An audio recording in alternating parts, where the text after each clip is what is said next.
Me da mucho gusto recibir aquí en la cabina de Radio Fórmula a Denise Dresser, activista, politóloga, académica, maestra universitaria y muy querida amiga. ¿Cómo estás, Denise? Gracias por estar acá. Muchas gracias, y como te dije al entrar, yo solo vengo al centro en viernes a las 6:30 Sí, para hombre. estar en tu programa. Y te lo agradezco muchísimo, sé que es una pesadilla, es una verdadera locura, pero bueno, pues tú sabes que lo rico de la conversación es también hablarlo de frente, vernos y disfrutar de esta plática. De tu libro, que aquí lo tenemos, ¿qué sigue? 20 lecciones para ser ciudadano ante un país en riesgo. Te fue súper bien en la Feria Internacional del Libro, lo vi y el lunes lo presentas aquí en la Ciudad de México. Sí, el lunes a las 6 de la tarde en el Club de Industriales están invitados e invitadas quienes nos escuchan. Es un libro que escribí de manera apasionada, de manera indignada, como analista, mujer, ciudadana, que ha vivido y padecido mucho de lo que ha ocurrido en los últimos 5 años, que corre en contra de la agenda de la democratización, de la consolidación democrática, del empoderamiento ciudadano, causas por las cuales muchos hemos luchado durante años. Yo soy de la generación de la transición. Y cuando te dicen a ti, Denise, es que ¿qué hacías antes? Ya sabes, esos argumentos fáciles, ¿no? ¿Dónde estabas cuando Peña Nieto? ¿Dónde estabas cuando Felipe Calderón? ¿Dónde estabas? Peleando por las mismas causas que se están peleando ahora. Increíble. Exactamente las mismas. Por eso el último capítulo del libro se llama Demócrata congruente se une al contingente. Porque me sorprende la amnistía intelectual que muchos le han concedido a este presidente, permitiéndole hacer cosas que jamás le hubiéramos permitido hacer. Y justificando, permitiendo y justificando. Exactamente. También por eso el primer capítulo del libro se llama No te vuelvas porrista y el segundo se llama Detecta la propaganda, porque creo que demasiados han sucumbido frente a la tentación autoritaria. En tu libro, bueno, varios capítulos, 20 lecciones para ser un ciudadano en un país de alto riesgo. Antes de que me puedas sintetizar qué es lo que tú ves, qué sigue, yo preguntaría qué falta, ¿no? Porque faltan 10 meses de este gobierno. Escuchábamos ya las declaraciones hoy mismo del presidente Andrés Manuel López Obrador, furioso, respondiendo ante un reportaje de Latinos de Carlos Loret de Mola, respondiendo furioso, ¿no? Tremendamente agresivo contra los periodistas. ¿Qué falta, Denise? No solo eso, creo que ahí demuestra la incongruencia de nuestros tiempos. En el sexenio pasado, la Casa Blanca fue un escándalo por el evidente conflicto de interés. Ahora se desestima lo que es también un conflicto de interés, porque resulta ser que es el hijo de un hombre bueno al que todo se le perdona porque sus intenciones son buenas. Y demasiados han sido seducidos por esa retórica y por ese lazo emocional que tienen con un presidente que ha demostrado una y otra vez pulsiones autoritarias. Y lo vamos a ver en los próximos 10 meses. Ya el presidente también adelantó que va a empujar el famoso Plan C, que incluye la destrucción de la Suprema Corte como la conocemos, su capacidad de actuar como defensora de la Constitución, incluye el traspaso de la Sedena a la Guardia Nacional, algo que la Corte ya había declarado inconstitucional.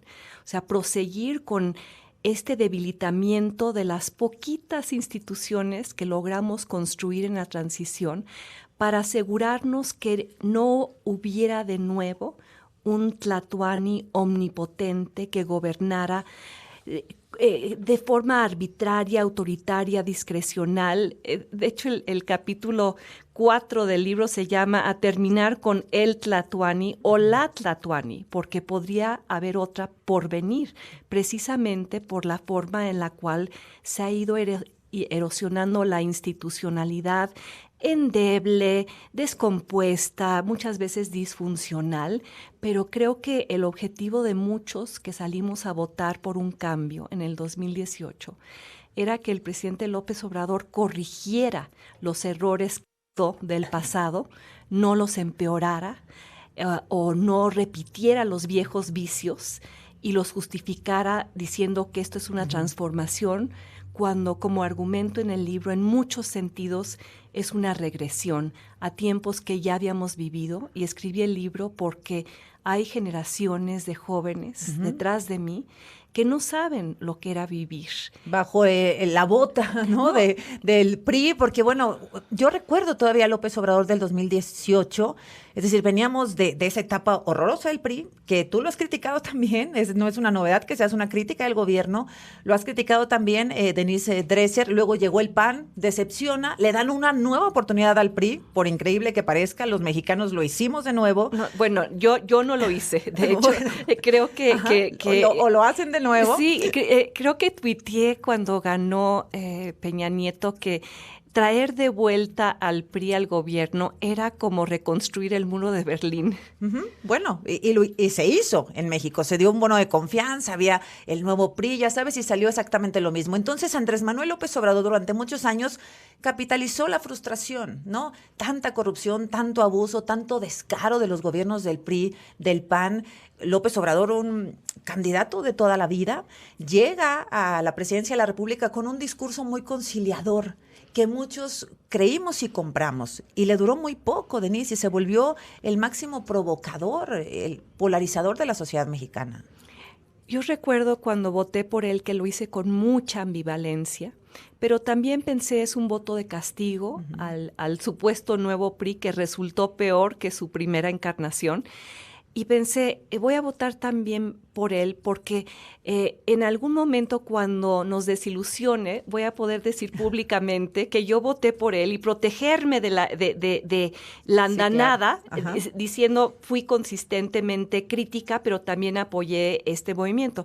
No pensé que tendría que salir a decir que había votado por él al segundo día, al ver la manera en la cual estaba traicionando mucho de lo que había prometido en campaña. El capítulo 17 se llama La militarización no es la solución, porque quisiera recordarle a los radioescuchas que López Obrador llegó al poder prometiendo regresar al ejército, a los cuarteles en menos de 2 meses.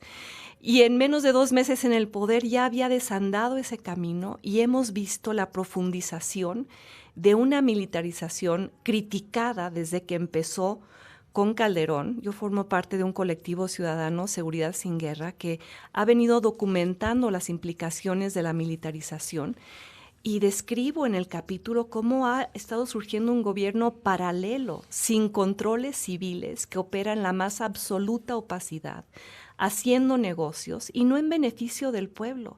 Las ganancias del Tren Maya, si es que las hay alguna vez, van a ser para las pensiones de los militares, los hoteles que están construyendo, la línea aérea.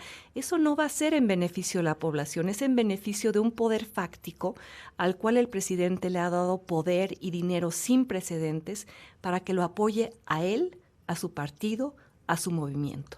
No a la democracia, no a la Constitución, ni siquiera al pueblo, porque no ha habido una disminución significativa en la inseguridad o en el número de homicidios, en realidad. ¿Quiénes quisieras que leyeran este libro? Porque, a ver, los mexicanos, es decir, acabo de hablar con Roy Campos, el presidente tiene una popularidad importantísima, es 60%. Es decir, los mexicanos, ¿por qué permitimos que nos sigan engañando? ¿Cuál es el gen? ¿Cuál es la maldición? ¿Por qué nos engañan una vez y volvemos a creer? ¿Y por qué nos mienten y no lo podemos detectar? ¿Qué es, Denise? ¿Cuál es ese hechizo? Creo que venimos de una tradición presidencialista, de subcontratar el destino del país a una figura providencial, pero esto no es nuevo. Yo recuerdo cómo le gritaban a Vicente Fox en su momento cuando ganó la elección, Vicente, no nos traiciones, y había un increíble sentido de esperanza. O, bueno, para recordar que la gobernabilidad y la popularidad no van de la mano, Carlos Salinas salió de la presidencia con una aprobación de más del 76% y 16 días después se dio la devaluación brutal del 94, de la que soy víctima. Y quizá por mi experiencia, quizá por haber sido docente tantos años, he escrito este libro que es una especie de pedagogía democrática. Creo que hace falta cultura democrática, por la falta de entendimiento de qué significa en realidad o por qué es benéfico tener división de poderes, por qué es benéfico tener una sociedad civil robusta, por qué debemos exigir la rendición de cuentas y la transparencia del gobierno, derechos, por cierto, ahora todos en riesgo. Al no entender lo que significa eso y dejar que el presidente con su AMLOañol, porque ha creado un nuevo lenguaje con el cual resignifica todos los términos de la democracia para que signifiquen otra cosa. Eso en el libro lo llamo propaganda y digo, di no a la propaganda, detecta la propaganda, porque la propaganda, ¿qué hace? Polariza al país, distorsiona los conceptos que necesitamos para seguir construyendo democracia.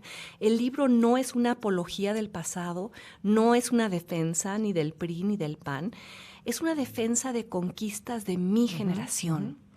Conquistas que ahora están siendo destruidas, como yo marché en las calles por el INE autónomo, por la existencia del INAI. Y el libro está hecho para que muchos jóvenes aprendan del país, de dónde venimos y jamás regresemos ahí. Y no ser ciudadanos sometidos, ¿no? Aceptar con la cabeza agachada lo que hacen, lo que dicen los políticos en general, ¿eh? Pero bueno, Denise, pues acá está. ¿Qué sigue? 20 lecciones para ser ciudadano ante un país en riesgo. Ya está a la venta. Entiendo que vas a sacar también un audiolibro.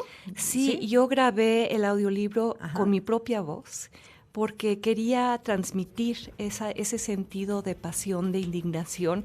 Y rápidamente, el concepto que más uso en el audiolibro y en el libro en general, me di cuenta, es adjudicación directa, porque es un gobierno que ha utilizado este instrumento para justificar la nueva forma de la corrupción. Gracias, Denise Dresser. Gracias. Gracias a ti. Buenas noches.